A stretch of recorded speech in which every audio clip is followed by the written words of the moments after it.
Hello students, let's start maths meeting with AP sir.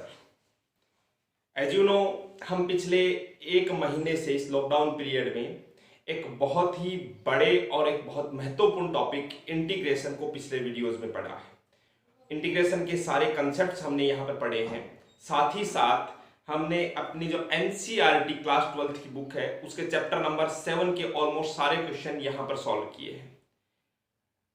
अगर आपने पिछले वीडियोस देखे हैं तो आई होप आपने सारे कंसेप्ट क्लियर कर लिए होंगे। फिर भी अगर आपको किसी क्वेश्चन में डाउट रहता है, किसी कंसेप्ट में डाउट रहता है, तो आप उसे कमेंट बॉक्स में लिख दीजिए या फिर हमारा एक टेलीग्राम पर भी एक चैनल शुरू किया है सेम इसी नाम से, maths meeting with AP sir.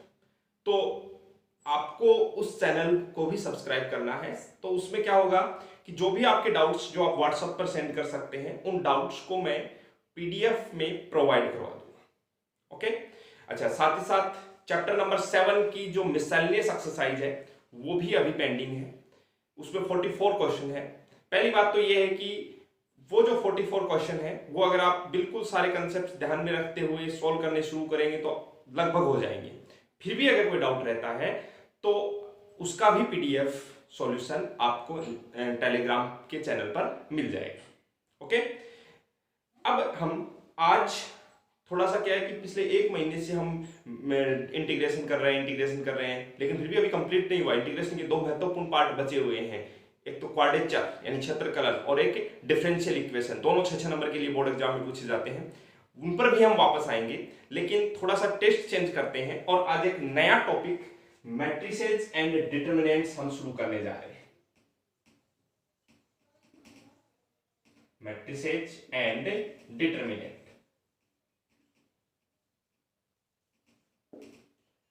यानी हिंदी में हम कहते हैं आव्यूह और सारणिक। ये दोनों टॉपिक दोनों अलग नहीं है, एक साथ समझेंगे तो ज्यादा आसानी रहेगी। मैं दोनों को एक साथ ही लेकर के चलूंगा। फिर भी आपकी जो एनसीईआरटी बुक है उसमें ये जो चैप्टर है, क्लास 12 की एनसीईआरटी बुक है, उसमें चैप्टर नंबर 3 और 4 है। अपने जो राजस्थान बोर्ड की बुक है उसमें इनको 3 चैप्टर में एक्सप्लेन कर रखा है, 3, 4 और 5। हालांकि कंटेंट सेम है दोनों में। ओके, अब बोर्ड एग्जाम में, आरबीएससी बोर्ड एग्जाम में ये जो दोनों टॉपिक है वो मिलाकर के 10 मार्क्स के लिए आपसे पूछे जाते हैं, जिसमें 2 क्वेश्चन 1-1 नंबर के होते हैं, एक क्वेश्चन 2 नंबर का होता है और 2 क्वेश्चन 3-3 नंबर के होते हैं। इस प्रकार से टोटल 10 मार्क के लिए ये दोनों चैप्टर्स आपसे पूछे जाते हैं। ओके, अब इन टॉपिक्स को पढ़ने का अपना थोड़ा तरीका अलग होगा। मैं एनसीईआरटी और राजस्थान बोर्ड की बुक के जो जो क्वेश्चंस होंगे, जहां पर आपको डाउट लगेगा, वो मैं टेलीग्राम वाले चैनल पर अवेलेबल करवा दूंगा। यहां पर थोड़ा सा अलग तरीके से, बहुत ही इंटरेस्टिंग तरीके से हम एक एक डेफिनेशन को पढ़ेंगे।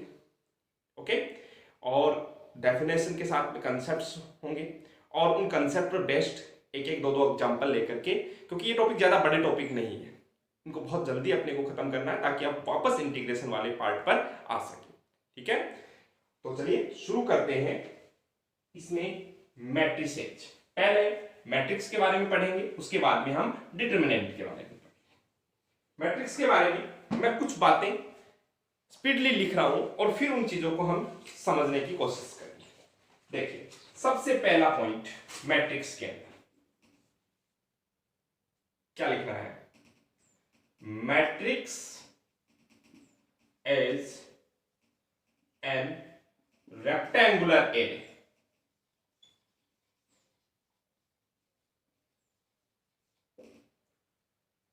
in which numbers or functions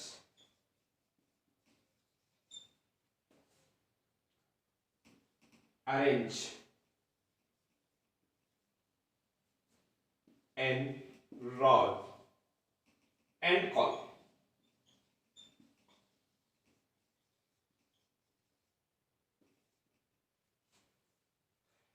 ये अगर अपन डेफिनेशन कहें तो समझिए कि मैं इस पहले मतलब आज के इस लेक्चर में हम सबसे पहले तो इसी पॉइंट पर बात करेंगे। ओके, तो देखो क्या है, matrix is an rectangular area, rectangular यानी आयताकार। देखो इसमें जो हिंदी वाला वर्ड है, इस हिंदी वाले वर्ड पर आना आ और व्यू। आ शब्द यहां पर आयताकार के लिए, आयताकार मतलब रेक्टेंगुलर, और व्यू जो शब्द है आपने नाम सुना होगा चक्र व्यू, तो वैसे ही आ व्यू, व्यू शब्द है वो है संरचना के लिए। मतलब क्या है, मैट्रिक्स जो है वो एक आयताकार संरचना है, रेक्टेंगुलर एरे है, इन विच जिसमें नंबर्स हो सकते हैं, संख्याएं हो सकती हैं, और फंक्शंस हो सकते हैं, फलन हो सकते हैं, arranged in rows and column, जिन्हें हम रो यानी पंक्ति और कॉलम यानी स्तंभों में अरेंज करते हैं, विन्यास बनाते हैं। ओके, तो हिंदी वाले स्टूडेंट आप लिख सकते हैं कि जो अव्यू है वो क्या है कि आयताकार संरचना होती है जिसमें संख्याओं तथा फलनों को पंक्तियों और स्तंभों में व्यवस्थित किया जाता है। अब दिमाग में बात आती है कि क्यों करें, व्यवस्थित क्यों करें, तो वो चीजें देखिए। बात अपन शुरू करते हैं कि जैसे मान लो कि हमारे पास में दो स्टूडेंट हैं ए और बी। ओके, स्टूडेंट ए और बी के पास में, ए के पास में भी कुछ नोटबुक्स हैं, कुछ पेन है, तो मैं स्टूडेंट ए के पास में मान लो 3 नोटबुक हैं और 2 पेन है। ये क्या है, नोटबुक, और ये है पेन। स्टूडेंट बी के पास में 5 नोटबुक हैं और 4 पेन है। ओके, तो देखिएगा, अगर आपको लिखना हो, एक्सप्लेन करना हो, तो क्या कहोगे, student A have 3 notebooks and 2 pens and student B have 3 notebooks and 4 pens. हम ऐसे कहेंगे।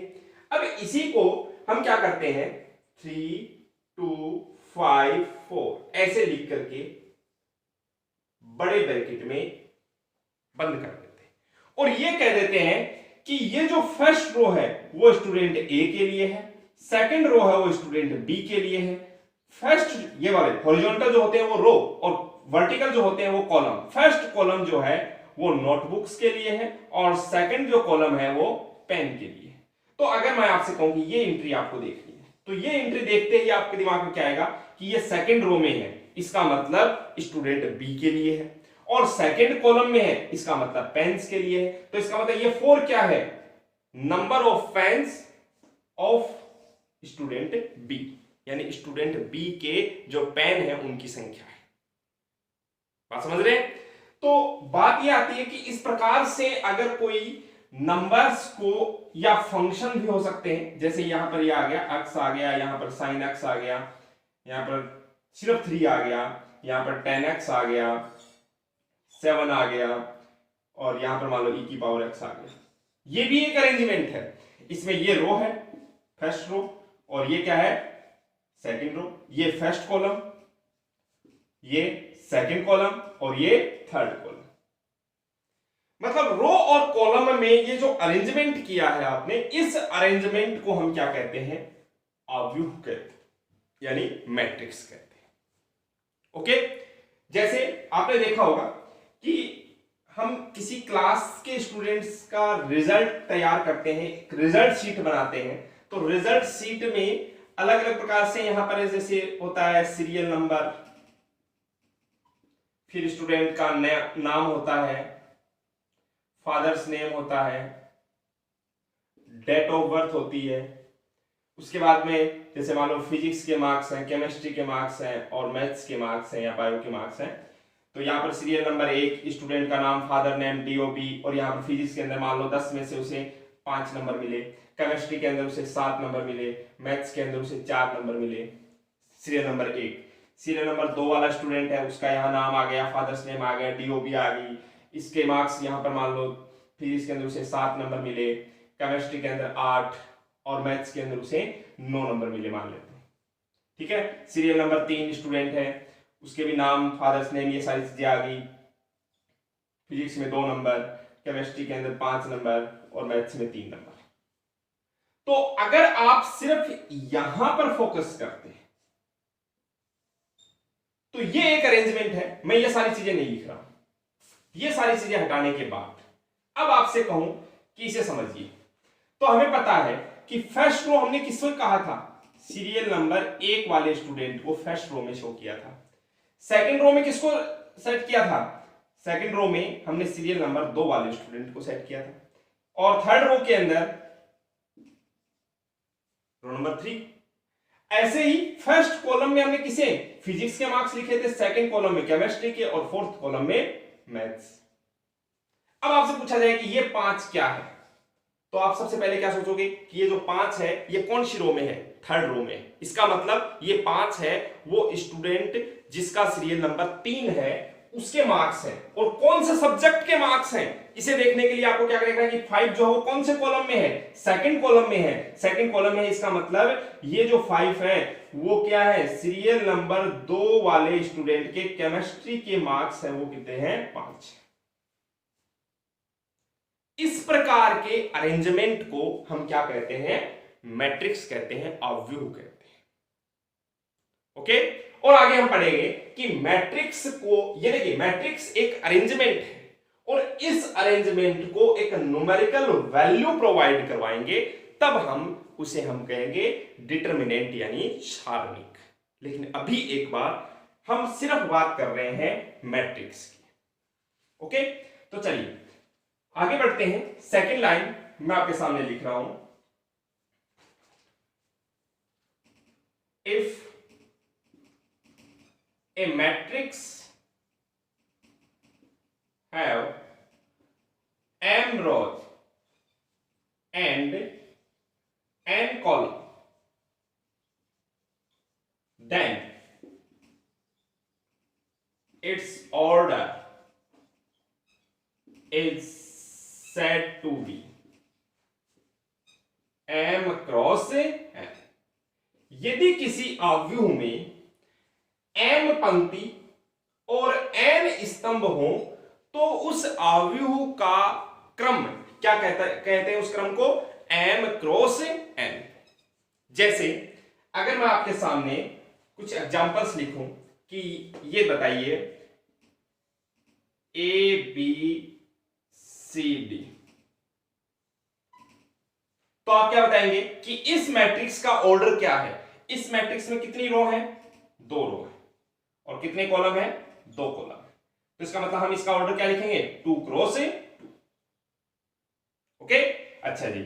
ऐसे ही अगर मैं ये लिखता हूं A B C D E F, अब बताइए इसका ऑर्डर क्या होगा, तुरंत बोलिए क्या होगा ऑर्डर। इसमें 2 तो रो होगी, हॉरिजॉन्टल रो, और वर्टिकल जो है वो कॉलम, तो कितना हो गया, 2 क्रॉस 3। ओके, ऑर्डर को यहां लिख दिया जाता है। अब आप बताओ इंटरेस्टिंग बात, क्या ये एक मैट्रिक्स है, बिल्कुल है। इसमें कितनी रो है, हॉरिजॉन्टल देखिए 1, कितने कॉलम है, वर्टिकल देखिए 1 2 3, तो 1 क्रॉस 3। समझ रहे हैं, अच्छा जी। ऐसे लिख देता हूं मैं ए बी। अब बताओ इसमें कितनी रो है, हॉरिजॉन्टल देखो 1 2, 2 रो, और कॉलम कितने हैं 1, तो 2 क्रॉस 1। बात पकड़ में आ रही है। अगर आप सिर्फ ये लिखते हैं, मान लो ये ए लिख दिया, अब इसमें कितने रो है, 1, और कॉलम भी कितना है 1, तो ये क्या होगी 1 क्रॉस 1। बात समझ रहे हैं। अच्छा, आप देखिएगा ये सारे के सारे, अगर इनकी पूरी शेप की बात की जाए तो क्या ये आयताकार शेप की है, क्या ये सब एक आयत ही बन रही है। अब आप यहां क्या कहोगे, अगर बिल्कुल इक्वल डिस्टेंस पर रखा है तो ये रेक्टेंगल न बन करके क्या बन जाएगा, स्क्वायर बन जाएगा। आयत न बन करके क्या बन जाएगा, वर्ग बन जाएगा। कोई दिक्कत नहीं है। We know that every square is a rectangle. सभी वर्ग जो होते हैं वो क्या होते हैं, आयत होते हैं। तो इसका मतलब ये है कि आगे हम बात करेंगे, इसको क्लासिफाइड करेंगे अलग अलग। रेक्टेंगल जिसमें नंबर ऑफ रो और नंबर ऑफ कॉलम डिफरेंट होते हैं, ऐसी मैट्रिक्स होती है रेक्टेंगल मैट्रिक्स, ठीक है। और इसके लिए जब number of row is equal to number of column, then we said the matrix is square matrix. ये अलग बात करेंगे, ओके। और एक बात यहां पर बोल रहा हूं मैं, जिसे याद रखना है आपको, the determinant value exist only for square matrix. सारणिक मान है वो केवल और केवल वर्ग अवयवों के ही संभव होते हैं, ओके। तो चलिए, ये आपकी दूसरी बात। अगला पॉइंट टू पॉइंट बात करेंगे अपन, और बहुत ही मजा आने वाला है अपने को आने वाले टाइम में। मैं बिल्कुल जीरो से स्टार्ट कर रहा हूं और इस टॉपिक को हम जहां तक संभव हो सके वहां तक लेके जाएंगे। ज्यादा लंबा नहीं खींचेंगे, बस कंसेप्ट्स को स्ट्रॉन्ग करते चलेंगे। अब देखिए, एक बात और आप यहां पर लिख दीजिए, A matrix is denoted by this or this or this।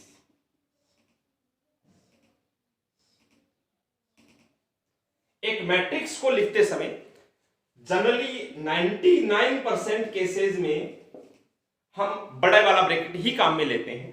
But कई बार क्या होता है, कंपटीशन एग्जाम में देखा है, बड़ा ब्रैकेट ने लगा करके छोटा ब्रैकेट लगा के दे दिया ऐसे, और आप कंफ्यूज कि ये क्या आ गया। ये भी क्या है कि मैट्रिक्स ही है, ठीक है। छोटे ब्रैकेट में भी लिखा जा सकता है। अपनी एनसीईआरटी बुक और राजस्थान बोर्ड की बुक जनरली इसी तरीके से लिखते हैं। हाँ, कई बार क्या होता है, ये भी ने और ज्यादा कंफ्यूज करने के लिए ये लो ऐसे लिख करके दे देता है, इसका मतलब भी मैट्रिक्स। हाँ, एक और बात, अगर ये एक ही लाइन होती है तो ये क्या होता है, सारणिक होता है, डिटरमिनेंट होता है। बट अगर दो लाइन अगर खींची हुई है दोनों साइड, इसका मतलब ये मैट्रिक्स है, ओके। चलिए,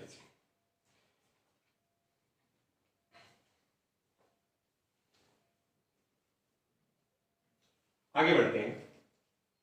आगे बढ़ने से पहले देखिए, एक मैट्रिक्स बना रहा हूं मैं ए। इस मैट्रिक्स में मान लो, जैसे शुरू में हमने कहा था m क्रॉस n, m रो है, मतलब रो 1, रो 2, रो 3 डैश डैश डैश डैश रो m रो है, और column c1, c2, c3 dash dash dash dash cn, okay. तो इस मैट्रिक्स का ऑर्डर क्या हो गया, m क्रॉस n। अब ये जो एलिमेंट्स हैं इन्हें कैसे लिखा जाता है, ये यहां पर जो एलिमेंट है वो फर्स्ट रो का है और फर्स्ट कॉलम का है, तो इस एलिमेंट को लिखते हैं अपन a11। पहले एक नंबर किसका आता है, रो का, और बाद में किसका आता है, कॉलम का, ओके। ऐसे ही जैसे ये वाला एलिमेंट है, इसको क्या लिखेंगे, a first row second column, इसे हम क्या लिखेंगे, फर्स्ट रो थर्ड कॉलम, और इसे हम क्या लिखेंगे, फर्स्ट रो और nth कॉलम।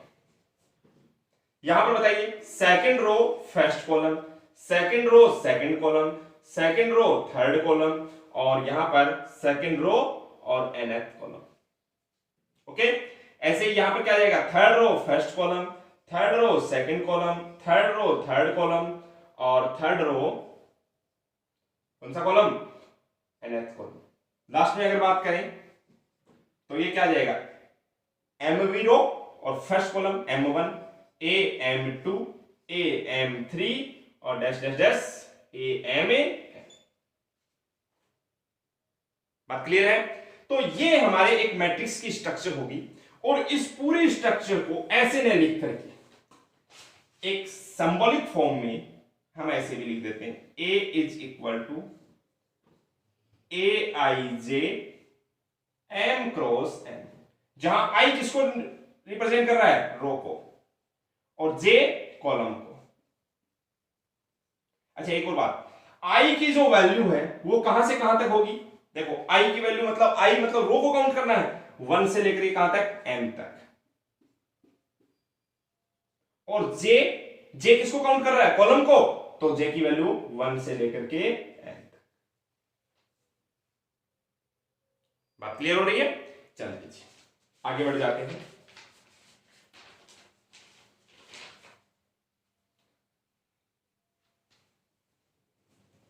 इसके बाद में आता है,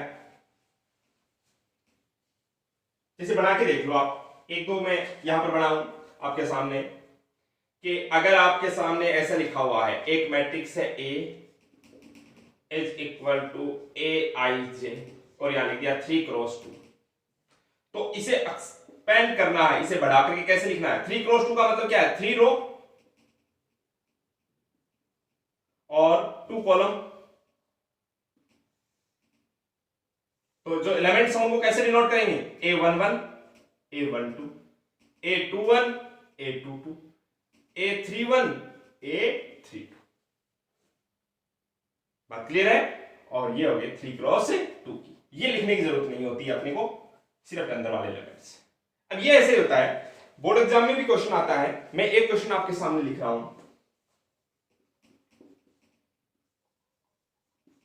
construct A matrix of order 3 cross 2 such that Aij is equal to mod of I minus 2j upon 2। Hindi में आप लिख सकते हैं, एक अवयव एक 3 क्रॉस 2 क्रम के अवयव की रचना कीजिए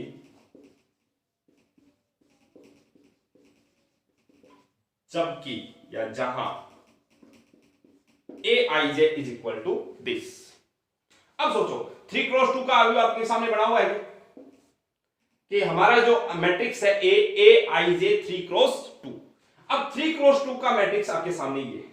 अब सवाल मेरा ये है कि अगर A11 की कैलकुलेशन आपको करनी है तो 11 का मतलब क्या है, i की वैल्यू भी 1 और j की वैल्यू भी 1, तो Aij की डेफिनेशन आपको दे रखी है, तो आपको क्या करना है, i को रिप्लेस कर देना 1 से, -2 इंटू j को रिप्लेस कर देना 1 से, मोड लगा देना है अपॉन 2। तो देखो ये कितना हो गया 1 -2 मतलब -1, -1 का मोड +1 तो +1/2। बात समझ रहे हैं? और A12 की अगर आप कैलकुलेशन करोगे तो क्या करोगे, i को 1 से रिप्लेस करोगे और j को 2 से, तो i को 1 -2 इंटू 2 अपॉन 2, तो ये कितना हो गया 1 -4 मतलब -3, मोड लगा हुआ तो +3/2। ओके अच्छा, A21 कैसे कैलकुलेट करोगे, i को रिप्लेस करना 1 से और j को i को 2 से और j को 1 से, तो i की जगह पर 2 पुट कर दीजिए, तो मोड ऑफ 2 -2 इंटू 1 और डिवाइड बाई 2, तो ये कितना हो गया 2 - 2 0। अच्छा ऐसे ही A22 की कैलकुलेशन कैसे करेंगे, i की जगह पर 2 -2 इंटू 2 अपॉन अपॉन 2, तो ये कितना हो गया 2 - 4 मतलब -2, मोड लगा हुआ है प्लस का 2 अपॉन 2, कितना हो गया 1। ऐसे ही A31 ये कितना आ जाएगा, मोड ऑफ 3 1, तो i को 3 से -2 इंटू में 1 अपॉन 2, तो कितना हो गया 3 - 2 1 1/2, और A32 तो ये कितना आ जाएगा मोड 3 - 2 इंटू 2 अपॉन 2, 3 - 4 -1 का मोड प्लस का 1 1/2। ये आपको इन सारे एलिमेंट्स की वैल्यू मिल गई, तो इन सारे एलिमेंट्स की वैल्यू मिल गई, तो अब आप अपने इस मैट्रिक्स में क्या लिख सकते हो, A11 की जगह पर कितना लिख सकते हो 1/2, A12 की जगह पर 3/2, A21 की जगह पर 0 और A22 की जगह पर 1, 31 की जगह पर 1/2 और 32 की जगह पर 1/2। क्या इस प्रकार से आपको ये मैट्रिक्स मिल जाएगा?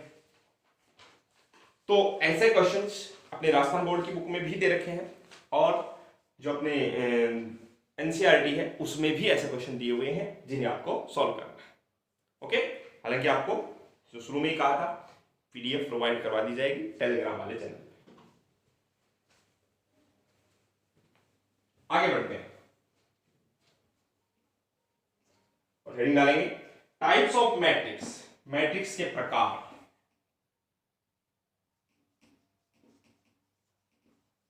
टाइप्स ऑफ मैट्रिसेस, अव्यूहों के प्रकार। ओके, उसमें सबसे पहले आता है रो मैट्रिक्स, मतलब में पंक्ति अवयव। तो इसका तो नाम ही डेफिनेशन है, क्या है कि एक ऐसा मैट्रिक्स, एक ऐसा अवयव जिसमें केवल क्या हो, एक ही रो हो। बात समझ रहे हैं? तो क्या कहोगे, it is a matrix of order 1 cross n। यह 1 क्रॉस n क्रम का एक अवयव है। इसका मतलब क्या है, रो एक ही होनी चाहिए और कॉलम कितने भी हो सकते हैं। जैसे फॉर एग्जांपल मैं बात करूं ए बी सी, ये 1 क्रॉस 3 सीक्वेंस ऑर्डर का मैट्रिक्स है, इसमें एक रो है और 3 कॉलम है। ऐसे ही अगर 4 के लिए बात करें ए बी सी डी, इसमें 1 क्रॉस से 4। ओके, अब देखो इंटरेस्टिंग बात क्या है, क्वेश्चन ऐसे आता है, आपको एक मैट्रिक्स दे देता है A इज इक्वल टू, जैसे ये दे दिया 2 3 5 -1 0 2 7 2 5, 3 क्रॉस 3 का दे दिया। अब यहां से पूछता है कि write the row matrix associate with A, कि ए से संबंधित, रिलेटेड विद ए से संबंधित जो रो मैट्रिक्स है वो लिखो। तो कौन कौन सी रो मैट्रिक्स बनेगी यहां पर, 2 3 5, एक तो ये बनेगी, मतलब फर्स्ट रो लेकर के एक मैट्रिक्स बना दी, ये आपकी इसमें पहली रो से यानी R1 बन गई। सेकंड रो से अलग मैट्रिक्स बना दो -1 0 2, तो ये R2, और थर्ड रो से यानी 7 2 5, ये आपकी R3। बात समझ रहे हैं? अब मैं आपसे सीधा सीधा क्वेश्चन पूछता हूं, बताओगे एक मैट्रिक्स जिसका ऑर्डर आपको 4 क्रॉस 2 दे रखा है, एक मैट्रिक्स का ऑर्डर 4 क्रॉस 2 है, बताओ इससे जो रो मैट्रिक्स बनेगी उसका ऑर्डर क्या होगा। सीधी सी बात, कितना, 1 क्रॉस 2। आपकी मैट्रिक्स में कितनी रो थी, 4, कॉलम कितने थे, 2। अगर रो मैट्रिक्स बनानी है तो आपको रो कितनी करनी लेनी है, वहां से एक रो लेनी है, कॉलम तो उतने के उतने। जैसे यहां पर कॉलम चेंज थोड़ी हुए थे, तो इसका मतलब जब भी आपको किसी मैट्रिक्स का ऑर्डर दे करके फिर कहे कि इससे रो मैट्रिक्स बनानी है, ठीक है, और रो मैट्रिक्स बनानी है तो उसका ऑर्डर क्या होगा, तो आप क्या करो, रो के नंबर को 1 कर दो, बाकी वो कॉलम सेम टू सेम रहेंगे। ओके, चलिए सेम इसी नाम से अगर मैं बात करूं, दूसरा जो नाम है वो है कॉलम मैट्रिक्स। ये डेफिनेशंस वगैरह आप लिख लीजिए। कॉलम मैट्रिक्स यानी स्तंभ अवयव। तो इस बार क्या करोगे आप, किसी मैट्रिक्स का जो ऑर्डर होता है वो जनरली हम लिखते हैं m cross n, column matrix है, इसका मतलब इस बार हम क्या करेंगे, कॉलम का नंबर 1 कर देंगे, मतलब m क्रॉस 1 आ जाएगा। क्या लिख देंगे, यह m क्रॉस 1 क्रम का एक अवयव होता है। ओके, चलिए अगर ये वाले जो मैट्रिक्स ए बी सी, इसको अगर कॉलम में लिखना हो तो कॉलम मैट्रिक्स कैसे लिखोगे, ए बी सी। इस बार कितने रो हैं, रो उतनी की उतनी 3, कॉलम 1। यहां पर देखिए ए बी सी डी, तो इस बार क्या हो जाएगा, ये आ जाएगी ए बी सी। इसमें कितने कॉलम, कितनी रो, 4, और कॉलम 1। ओके, अच्छा इस मैट्रिक्स से अगर कॉलम मैट्रिक्स बनाने हो तो कॉलम मैट्रिक्स क्या बनेंगे, पहला कॉलम मैट्रिक्स ये बन जाएगा, दूसरा ये बन जाएगा, और तीसरा ये बन जाएगा। मतलब ये 3x1 3x1 3x1। फिर से वही क्वेश्चन, अगर एक मैट्रिक्स 4x2 का है तो इससे अगर आपको कॉलम मैट्रिक्स बनाने हैं तो कॉलम मैट्रिक्स का सीक्वेंस क्या होगा, 4x1 हो जाएगा, क्योंकि इस बार क्या करना है, नंबर ऑफ कॉलम क्या करने हैं, 1 कर देना है। ओके, चलिए आगे बढ़ते हैं।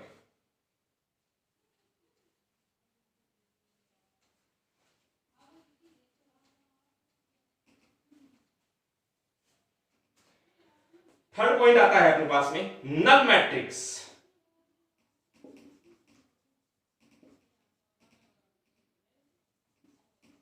मतलब शून्य अवयव।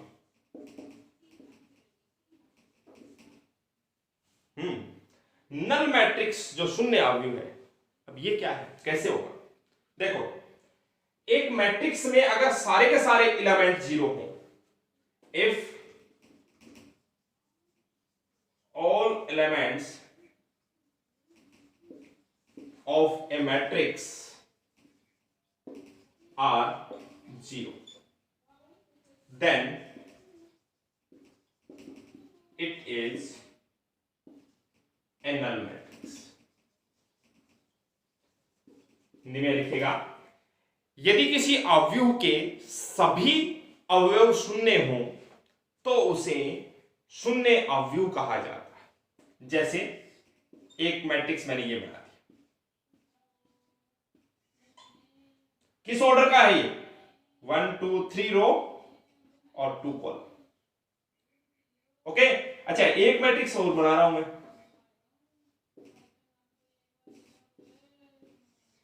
ये किस ऑर्डर का है, 2x3। एक बहुत ही महत्वपूर्ण बात पर गौर करिएगा, मैं कह रहा हूं this is not equal to this. क्यों, वाई, आगे हम टॉपिक पढ़ेंगे इक्वालिटी ऑफ मैट्रिक्स, अवयवों की समानता।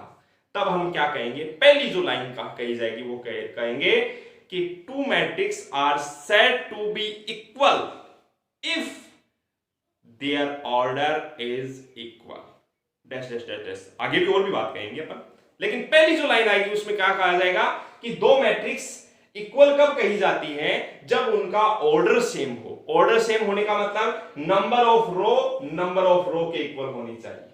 जैसे यहां पर नंबर ऑफ रो कितनी है, 3, यहां पर 2, नंबर ऑफ कॉलम 2, यहां पर नंबर ऑफ कॉलम 3। इसका मतलब ये सेम नहीं है, इक्वल मैट्रिक्स से नहीं। दोनों शून्य मैट्रिक्स है लेकिन दोनों इक्वल है नहीं। तो इतनी ये बात कह सकते हैं क्या कि 2 0 matrix are said to be equal if their order is same. दो शून्य अवयवों को बराबर कब कहा जाता है, जब उनका क्रम जो है वो क्या हो, सेम हो। ओके, तो चलिए ये बात दिमाग में रखनी है, आगे हम इक्वालिटी के बारे में पढ़ेंगे तब और भी बात बताएंगे। चलिए अगला हमारा पॉइंट आता है नल मैट्रिक्स के बाद में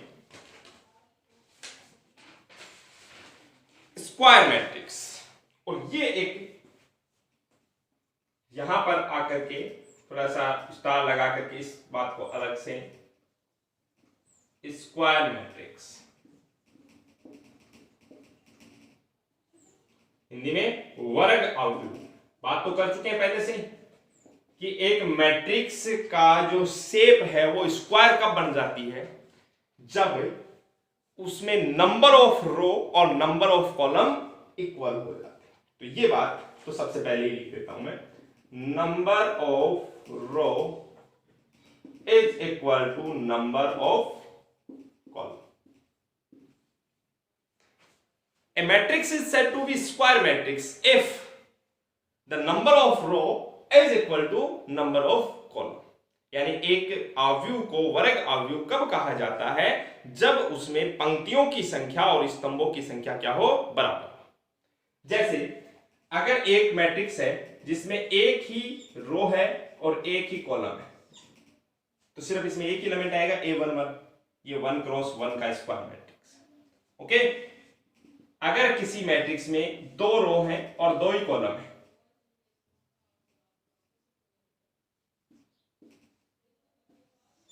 ओके, अच्छा अगर किसी मैट्रिक्स में 3 रो हैं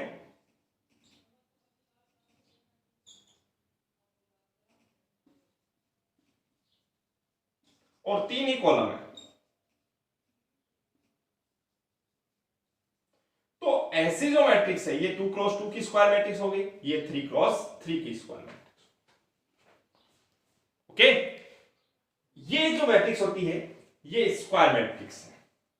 अब इसमें एक और बात जो यहां पर नोट लगा करके आपको लिखनी है, ऑर्डर इज n क्रॉस n। अब जैसे 1 क्रॉस 1, 2 क्रॉस 2, 3 क्रॉस 3, ऑर्डर क्या है n क्रॉस n, but we call it matrix of order n। यहां पर ऑर्डर जो है वो क्या है, जैसे इसमें है 1 क्रॉस 1, 2 क्रॉस 2, 3 क्रॉस 3, यहां पर ऑर्डर तो ये है, लेकिन हम जनरली बोलने में क्या बोल देते हैं, कई बार क्वेश्चन में लिखा होता है एक 3 क्रम का अवयव, मैट्रिक्स ऑफ ऑर्डर 3। अब हम क्या समझेंगे कि मैट्रिक्स में तो क्या होता है 3 क्रॉस 3 या 3 क्रॉस 2, 3 क्रॉस 5 ऐसे होना चाहिए, बट सिर्फ इतना लिख करके दे दिया कि एक 3 क्रम का अवयव। तो सिर्फ अगर आपको 3 ही लिखा हुआ मिल रहा है, इसका मतलब अगर क्रॉस कुछ नहीं है, इसका मतलब आप अपने आप ही समझ जाएंगे ये क्या है 3 क्रॉस 3 का, ये लिखने की बात है। ठीक है, कई बार क्वेश्चन में कंफ्यूज करने के लिए आपको ऐसे कह देता है एक 3 क्रम के अवयव के इस प्रकार से आगे कुछ और दे देता है। तो इसका मतलब ऐसे केस में हमें समझ जाना है कि अगर अकेला ये क्रॉस वगैरह कुछ नहीं लिखा हुआ, इसका मतलब स्क्वायर मैट्रिक्स की बात कर रहा है। ओके, इस लाइन को आप हिंदी में लिख सकते हो, यहां ऑर्डर, यहां क्रम n क्रॉस n है, परंतु इसे हम n क्रम का अवयव पुकारते हैं, कहते हैं। ओके, चलिए अब जो इंटरेस्टिंग और बात है वो समझिएगा। जैसे ये 3 क्रॉस 3 वाला ले लेता हूं, इसमें सबसे पहले अच्छा आपके दिमाग में क्या आएगा कि भाई इसकी शेप जो है वो तो अपने को रेक्टेंगल ही लग रही है, आयत ही लग रही है, वो बात अलग है। हम बनाने में तो क्या होना चाहिए हिसाब से, तो कोई स्केल से नाप करके थोड़ी लिखते हैं अपने एलिमेंट्स को कि बिल्कुल बराबर बराबर डिस्टेंस पर लिखें, तो अपने आप ही वो स्क्वायर बन जाएगा। लेकिन आपको समझना क्या है कि ये जो ऑर्डर है वो अगर n क्रॉस n ऑर्डर है तो ऐसे मैट्रिक्स को हम क्या कहते हैं, स्क्वायर मैट्रिक्स कहते हैं। अच्छा जी, इसमें देखो ये जो एलिमेंट्स आपको दिखाई दे रहे हैं, इन एलिमेंट्स में क्या है I equal to J, 1 1 2 2 3 3। These elements are said to be principal diagonal, और या सिर्फ डायगोनल भी अपन कह देते हैं,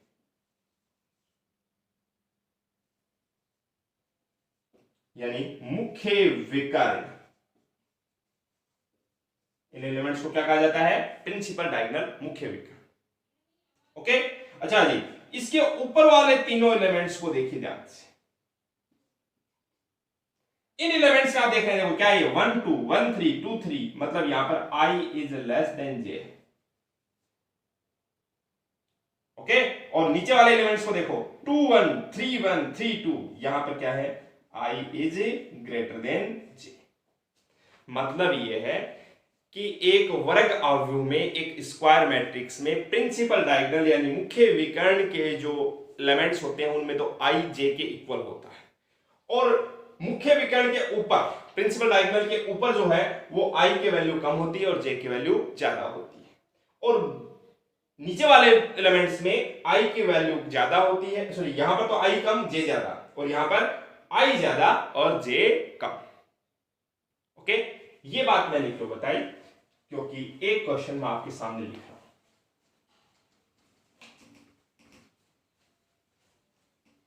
और क्वेश्चन है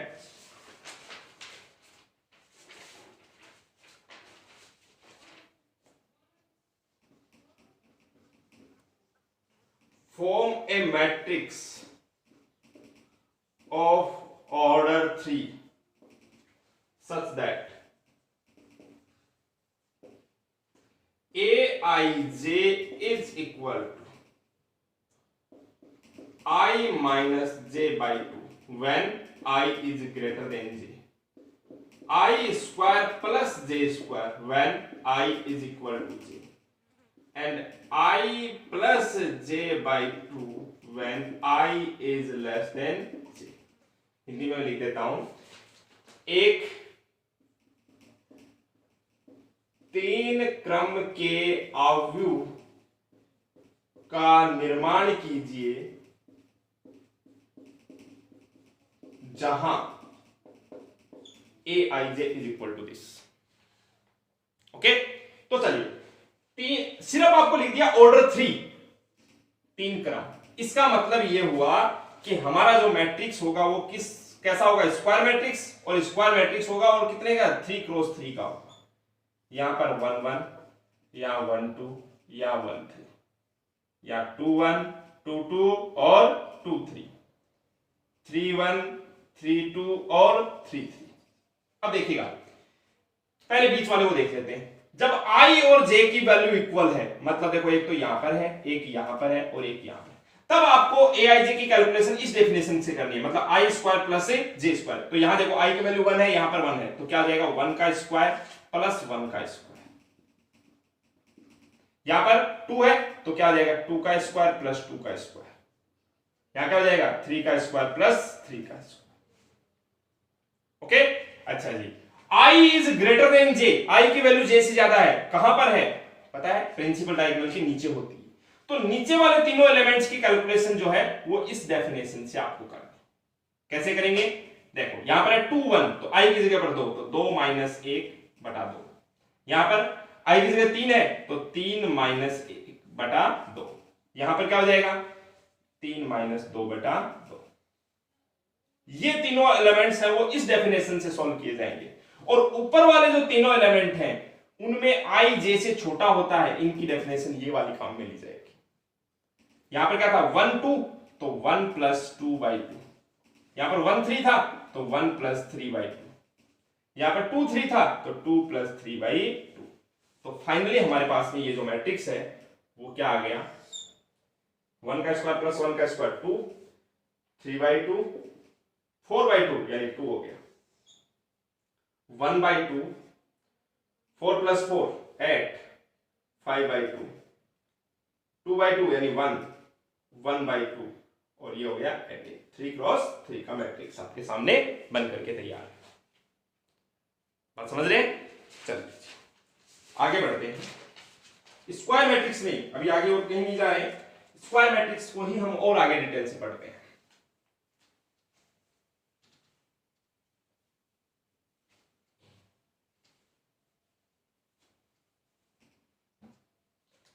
स्क्वायर मैट्रिक्स, ये चार्ट आप बना लेंगे। स्क्वायर मैट्रिक्स क्या होती है, Aij ऑफ ऑर्डर n क्रॉस n। स्क्वायर मैट्रिक्स के मैं 2 पार्ट करता हूं।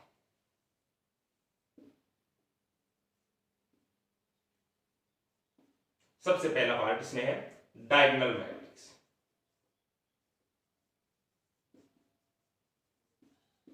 और दूसरा पार्ट इसमें triangular matrix. Okay, diagonal matrix क्या होता है कि एक स्क्वायर मैट्रिक्स, जैसे 3 क्रॉस 3 का ही ले लेते हैं, यहां पर डायगोनल में एलिमेंट हो, जैसे मान लो 2 3 5, और बाकी सब जगह पर क्या हो, 0 0 0। बात समझ रहे, डायगोनल में एलिमेंट हो और बाकी सब जगह पर 0 0 0 हो, ऐसी जो मैट्रिक्स है वो होती है डायगोनल मैट्रिक्स। अब इस डायगोनल मैट्रिक्स को रिप्रेजेंट कैसे कर दिया जाता है, DIAG डायगोनल, और ऐसे लिख दिया जाता है 2 3 5। ये रिप्रेजेंट करने का तरीका होता है। बात समझ रहे, एक स्क्वायर मैट्रिक्स को दो पार्ट कर रहा हूं मैं। पहला पार्ट है इसमें डायगोनल मैट्रिक्स। डायगोनल मैट्रिक्स में आप ये करेंगे कि एक ऐसा स्क्वायर मैट्रिक्स जिसके डायगोनल में एलिमेंट हो, बाकी सब जगह पर क्या हो, 0। तो ऐसे मैट्रिक्स को हम क्या कहते हैं, डायगोनल मैट्रिक्स। अब इसे एक अपने पास में ये भी है, टेक्निकली हम इस मैट्रिक्स को कैसे लिख सकते हैं कि यहां पर अगर अपन बात करें तो ये कहूंगा मैं Aij is equal to 0 when I is not equal to J। जब I की वैल्यू J के बराबर नहीं है इसका मतलब या तो i j से छोटा है या i j से बड़ा है। i j से छोटा होने का मतलब डायगोनल के ऊपर के एलिमेंट, और i j से बड़ा होने का मतलब डायगोनल के नीचे के एलिमेंट। और ऊपर और ऊपर क्या आएगा, i छोटा है j बड़ा है, i j से छोटा होने का मतलब ऊपर के एलिमेंट और नीचे के एलिमेंट ये क्या हो गए, जीरो हो गए। ऐसी मैट्रिक्स क्या होती है, डायगोनल मैट्रिक्स।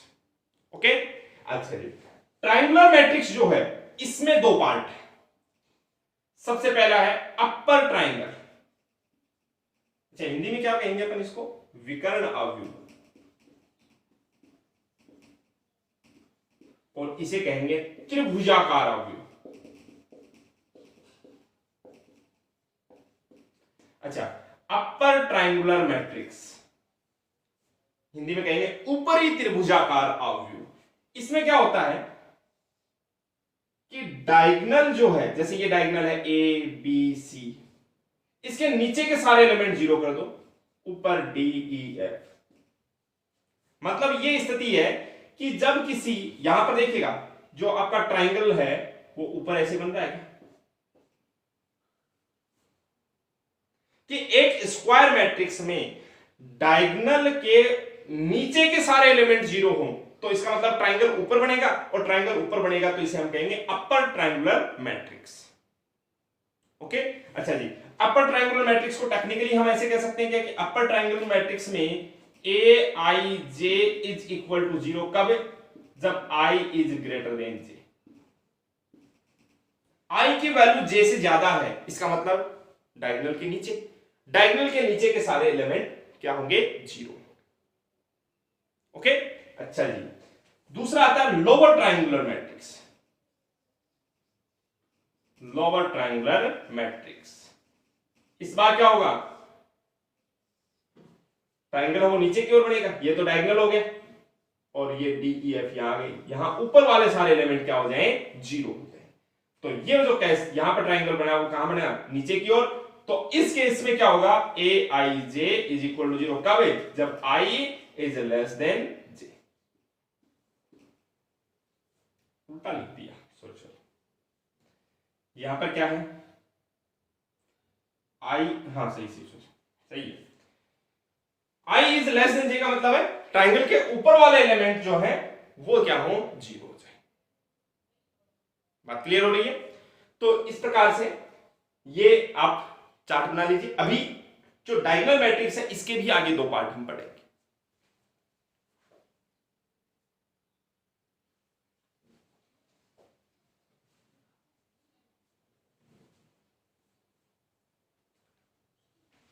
ओके, चलिए, डायगोनल मैट्रिक्स के भी अपन आगे अगर दो पार्ट करें तो दो नाम आते हैं। एक आता है स्केलर मैट्रिक्स और एक आता है आइडेंटिटी मैट्रिक्स।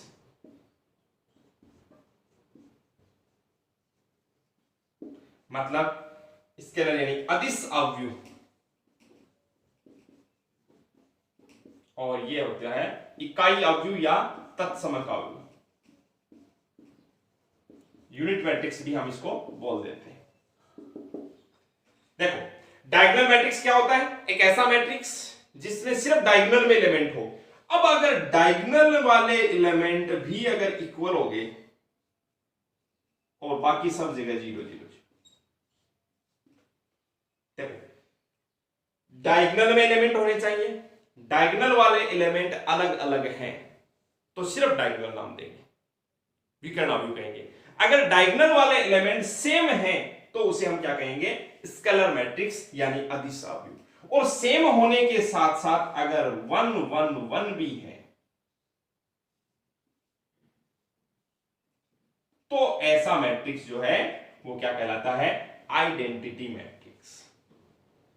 इससे आइडेंटिटी मैट्रिक्स के लिए नया नोटेशन काम में लिया जाता है। जैसे आई लिख दिया और ये कितने ऑर्डर का है, 3 क्रॉस 3 का, तो इसको I3 लिख देते हैं।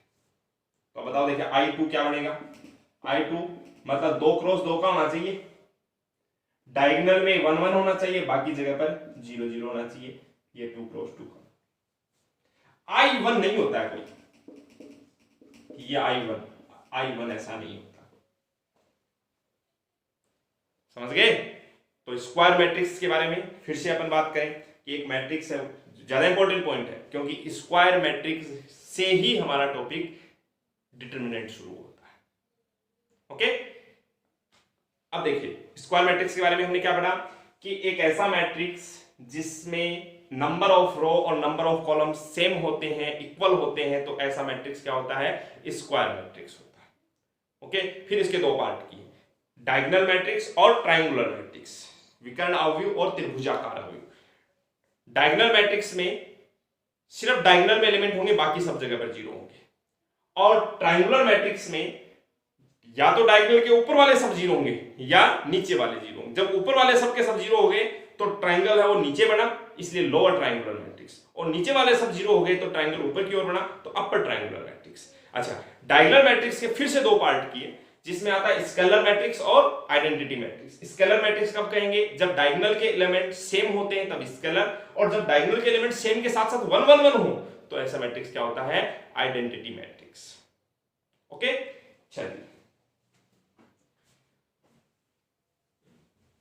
और एक इंपॉर्टेंट पॉइंट,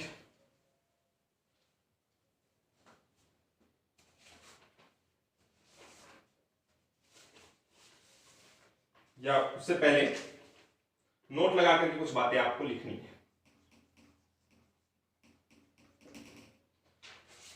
बातें ये हैं कि अगर मैं आपसे पूछूं, पहला point, number of minimum zeros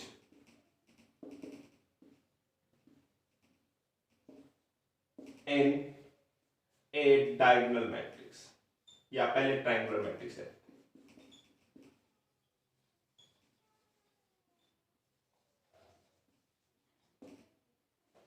तो बताओ, अगर आपके सामने ये स्थिति, हाँ सिर्फ ट्रायंगुलर वर्ड लिखा है, इसका मतलब ये अपर ट्रायंगुलर भी हो सकता है और लोअर ट्रायंगुलर भी हो सकता है। एक मैट्रिक्स है, पहली बात तो ट्रायंगुलर वर्ड आ गया, इसका मतलब ये मैट्रिक्स जो है वो n क्रॉस n की होगी।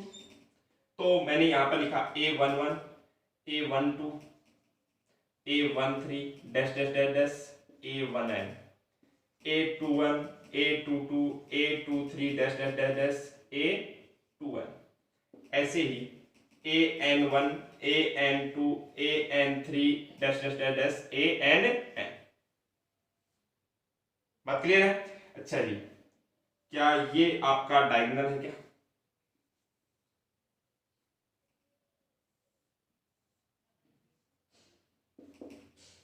मैं सवाल सीधा सा है कि how many elements in its diagonal, इसके विकर्ण में कुल कितने अवयव हैं?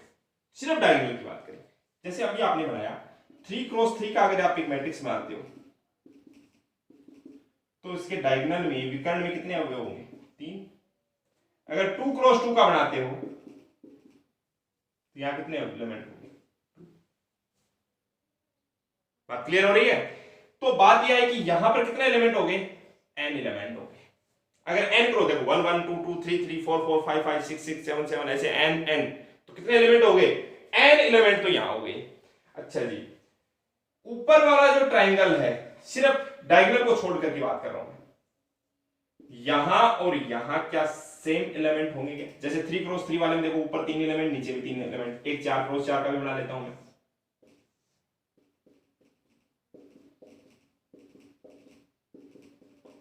अगर 4 को, ये तो डायगोनल हो गया, इसके ऊपर कितने एलिमेंट है? 1 2 3 4 5 6, नीचे 1 2 3 4 5 6। तो बात यह आती है कि अगर ऊपर वाले एलिमेंट्स को मैं अक्ष कहूं और नीचे वाले एलिमेंट्स को भी अक्ष ही कहा जाएगा क्या? मतलब स्थिति यह है कि एक n क्रॉस n का अगर मैट्रिक्स है तो उसमें n एलिमेंट तो डायगोनल में हो गए।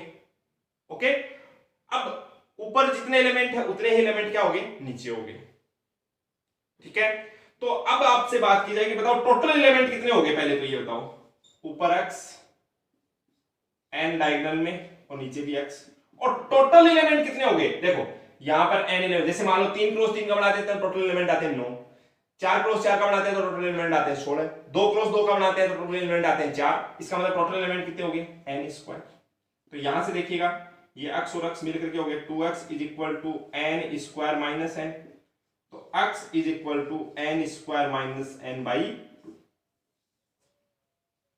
ये आगे क्या मतलब ये है कि किसी भी, ये आपसे बना सकते हो अलग से, कि अगर कोई मैट्रिक्स n क्रॉस n ऑर्डर का है तो इसके डायगोनल में n एलिमेंट, ऊपर एलिमेंट है n square minus n by 2 और इसके नीचे भी एलिमेंट है n square minus n by 2।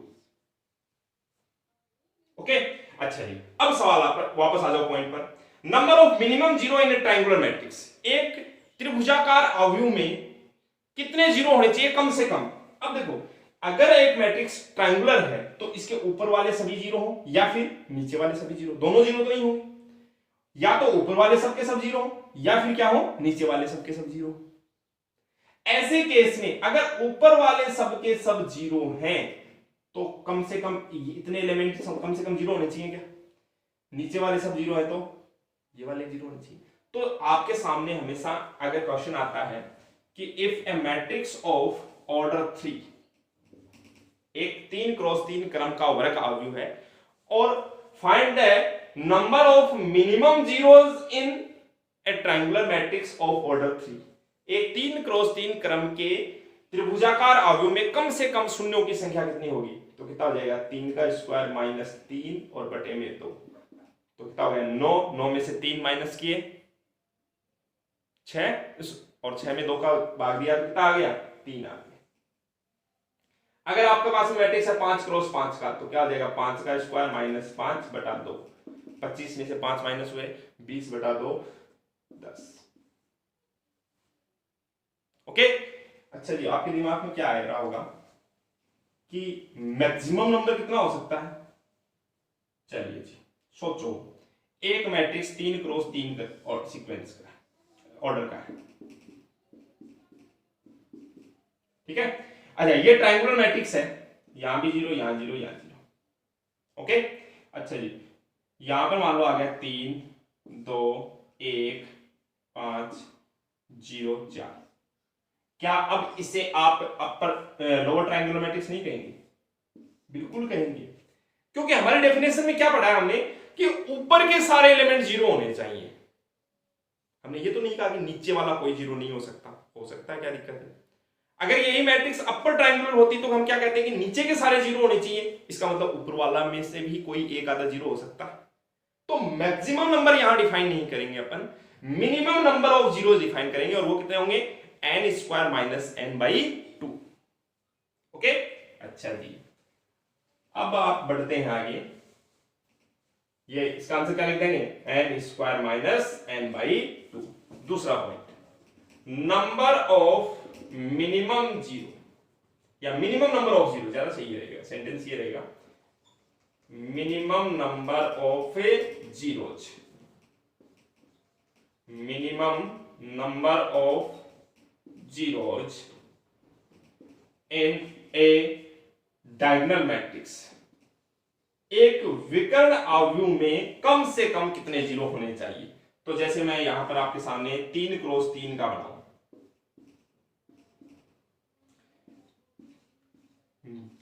ये मैट्रिक्स क्या होता है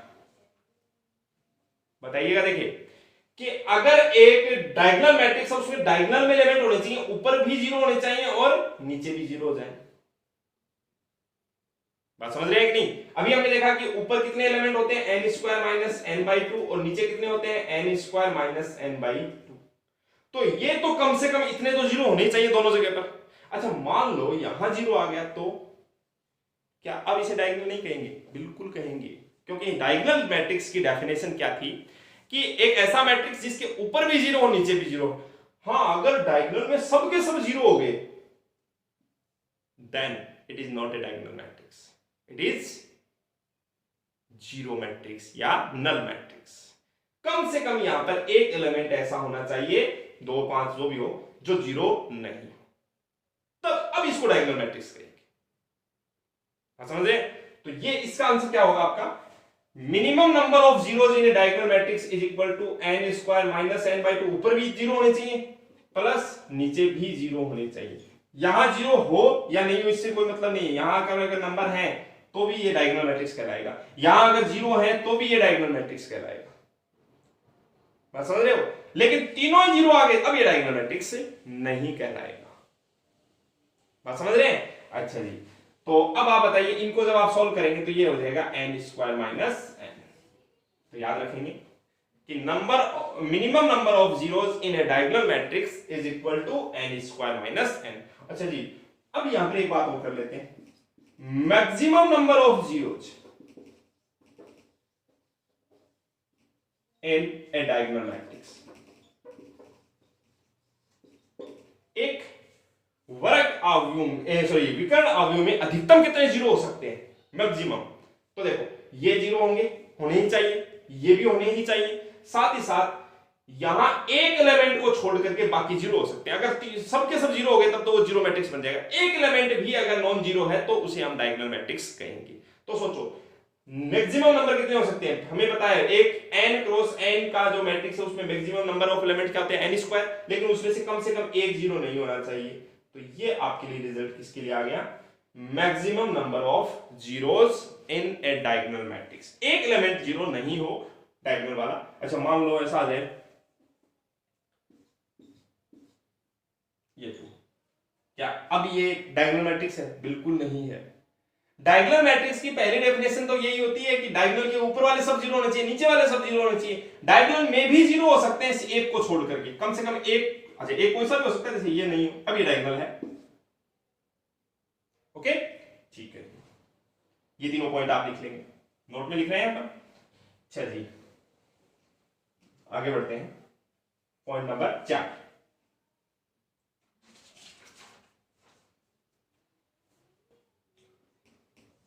पॉइंट नंबर 4 में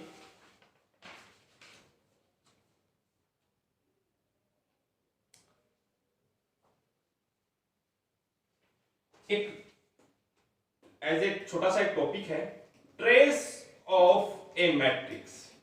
इसका हिंदी में अगर नाम लिखोगे तो लिखोगे एक आव्यूह का पता लगाना। आप ऐसे याद रखिए, trace of A matrix. Trace of A matrix क्या होता है?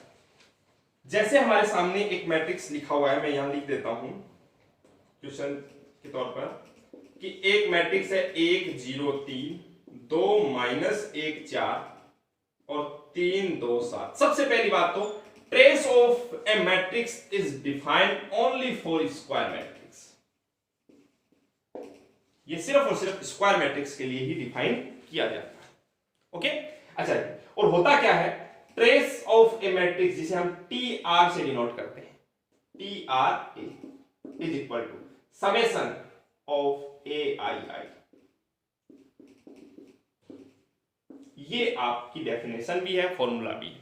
मतलब यह है किसी वर्ग आव्यूह में उसके मुख्य विकर्ण के अवयवों का योग, sum of the elements of principal diagonal in a square matrix is called trace of A matrix. यानी क्या करना है आपको? इन एलिमेंट्स का सम करना है। तो बताओ, trace of A is equal to 1 plus -1 plus 7, यानी कितना आ गया? 7। ओके, तो ट्रेस ऑफ ए मैट्रिक्स इस प्रकार से आप याद रखिए, ठीक है। अच्छा, साथ ही साथ इसी में कुछ point trace of A matrix में, हालांकि बाद में चर्चा की जाए ज्यादा बेहतर है, लेकिन अभी हम कर लेते हैं। अगर आपके पास में कोई एक मैट्रिक्स है A, ठीक है, और एक दूसरी मैट्रिक्स है B, और दोनों मैट्रिक्स को जोड़ रहे हैं, ऐड कर रहे हैं, हो सकता है माइनस कर रहे हैं। हालांकि ये बात की बात है कि प्लस कैसे करते हैं, माइनस कैसे करते हैं, लेकिन अभी आप ये लिख लो कि ऐसे केस में दोनों मैट्रिक्स का ट्रेस क्या होता है? ट्रेस ऑफ A अलग कैलकुलेट कर लो और ट्रेस ऑफ B अलग कैलकुलेट कर लो, दोनों का सम। अगर मान लो ऐसे, मतलब समझने की वाली बात क्या है कि दो मैट्रिक्स का सम किया, A प्लस B किया, फिर उसके जो डायगोनल के एलिमेंट्स को ऐड किया, या फिर आपने अलग अलग दोनों के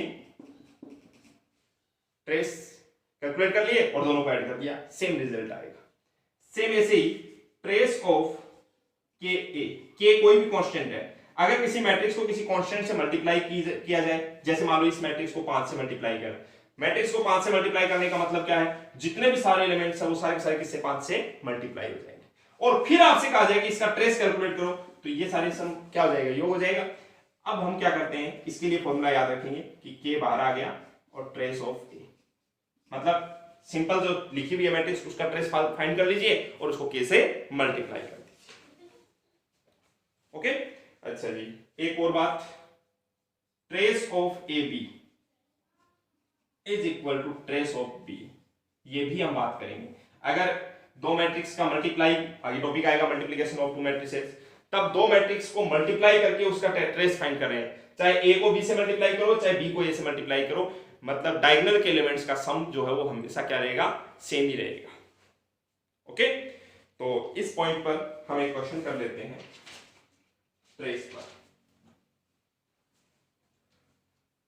जेई मेन में यहां से क्वेश्चन मिल जाता है ट्रेस पर और हम कंफ्यूज हो जाते हैं, अपनी एनसीईआरटी में या राजस्थान बोर्ड की बुक में ये पॉइंट नहीं दे रखा। क्वेश्चन है, आई थिंक शायद ये आया हुआ क्वेश्चन भी है। क्वेश्चन है a plus 2b is equal to 1 2 0 6 minus 3 3 5 3 1। Okay, और 2a minus b is equal to 2 minus 1 5 2 minus 1 6 और 0 1 2।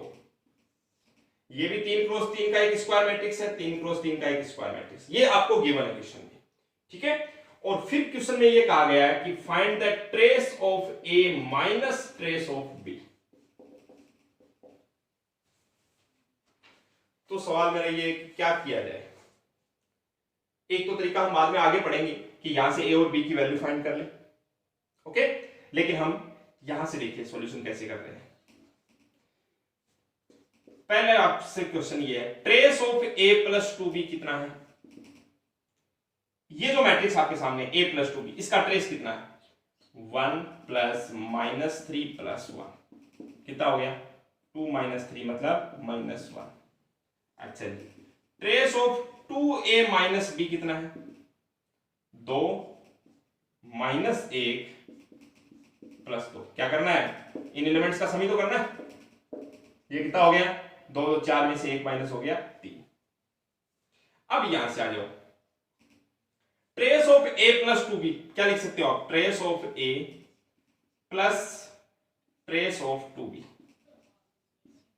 Is equal to minus 1। और अभी अभी हमने पढ़ा है कि ट्रेस ऑफ k, कोई भी मैट्रिक्स के साथ में k मल्टीप्लाई हो रहा है तो k को क्या किया जा सकता है, बाहर लिखा जा सकता है।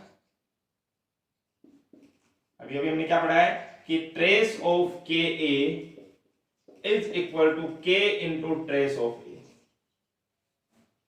ओके, अच्छा जी, यहां से हम क्या लिख सकते हैं, ट्रेस ऑफ 2a, और 2a जैसे यहां पे तो क्या था, ये 2 बार था, 2a जैसे आया इसको बाहर लिखा, माइनस है तो माइनस लगा देंगे बीच में, और trace of b is equal to 3। अब आप ये समझो कि ट्रेस ऑफ a तो है x और ट्रेस ऑफ b है y, तो ये इक्वेशन ऐसे बनेगी कि x plus 2y is equal to minus 1 और 2x minus y is equal to 3। क्या हम इन इक्वेशंस को सॉल्व कर सकते हैं, हाँ या नहीं। तो यहां से जब इन इक्वेशंस को आप सॉल्व करेंगे, विलोपन विधि, प्रतिस्थापन विधि यानी एलिमिनेशन मेथड, सब्स्टिट्यूशन मेथड, जैसे आप इनको सॉल्व करेंगे आपको x की वैल्यू आएगी 1 और y की वैल्यू -1, मतलब ट्रेस ऑफ a तो मिल गया 1 और ट्रेस ऑफ b मिल गया -1। तो अब बताओ आप, trace of a minus trace of b is equal to 1 minus minus 1। Okay, अच्छा,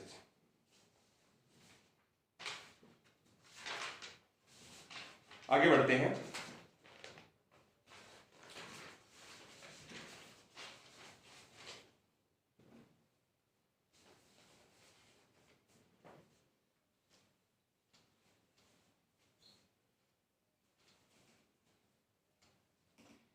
क्वेश्चन लिखेंगे,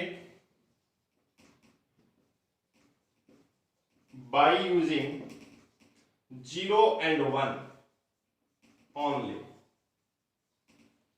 how many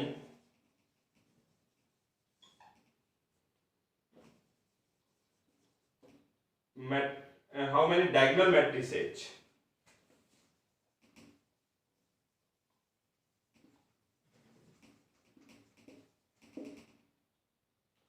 of order 3?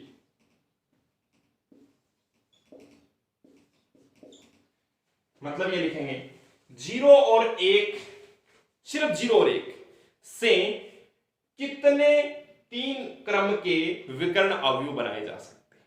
बहुत आसान सा क्वेश्चन है, सोच के देखिए। अगर मैं आपसे बात करूं कि अगर 3 क्रॉस 3 का एक मैट्रिक्स बनाना है तो उसमें कितने एलिमेंट होंगे टोटल? 9।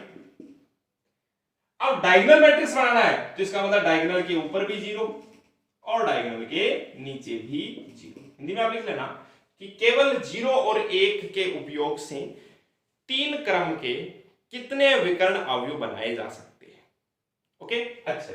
अब हमारी जो ब्लैंक एंट्री है वो ये बच गई कि यहां क्या आएगा, यहां क्या आएगा और यहां पर क्या आएगा। क्वेश्चन कह रहा है कि सिर्फ 0 और 1 ही काम में लेना है। इसका मतलब यहां पर या तो 0 आएगा या 1 आएगा, या 0 आएगा या 1 आएगा, 0 आएगा या 1 आएगा। मतलब याद कीजिए, परम्यूटेशन कॉम्बिनेशन पर चले जाइए। ये वाली जो एंट्री है इसको फुलफिल करने के 2 तरीके हैं, इस एंट्री को फुलफिल करने के भी 2 तरीके हैं और इस एंट्री को फुलफिल करने के भी 2 तरीके हैं। 3 स्थानों पर 2 नंबर आपको लिखने हैं। तो कितने तरीके होंगे? तीनों। अच्छा, मैट्रिक्स का बनेगा तो तीनों काम होंगे। तो हमारे टोटल देखिए कितने हुए? 2 क्रॉस 2 क्रॉस 2, 8 मैट्रिक्स बन जाएंगे क्या? बट सोच के देखिए, अगर यहां भी 0 है, यहां भी 0 है, यहां भी 0 है, तो क्या इस केस में ये एक डायगोनल मैट्रिक्स रहेगा? नहीं रहेगा। समझ पा रहे हैं बात को? इसका मतलब उसे आपको क्या करना है? माइनस करना है। इसका मतलब कितने मैट्रिक्स हो गए इस प्रकार के? 7 मैट्रिक्स आप बना सकते हैं। इस पोजीशन को फुलफिल करने के 2 तरीके, इसको भी करने के 2 तरीके, इसको भी करने के 2, तीनों को फुलफिल करने के तरीके कितने हो गए? 2 क्रॉस 2 क्रॉस 2 यानी 8। बट उसमें एक तरीका ऐसा है, जब 0 0 0 फुलफिल कर दोगे तो ऐसे केस में वो डायगोनल नहीं रहेगा। आप समझ रहे? ये वाला जो है इस पे आप लिख देना when all are 0 then it is not a diagonal matrix. बात समझ रहे? तो चलिए इस प्रकार से आज हम इस पहले लेक्चर को यहीं पर खत्म करते हैं। जैसे सोचा था उतना मैटर करवा दिया, थोड़ा सा लेंदी जरूर हो गया, बट आप इत्मीनान से समझिए, जितना इंटरेस्ट आया है आज उससे कहीं ज़्यादा इंटरेस्ट आने वाले टाइम में आपको इस टॉपिक में आएगा। ओके, तो अब आपका काम क्या रहेगा? एनसीईआरटी और राजस्थान बोर्ड की बुक के क्वेश्चंस आप सॉल्व करते रहिए। जो भी प्रॉब्लम्स आए उन्हें आप याद रखिए, टिक करके।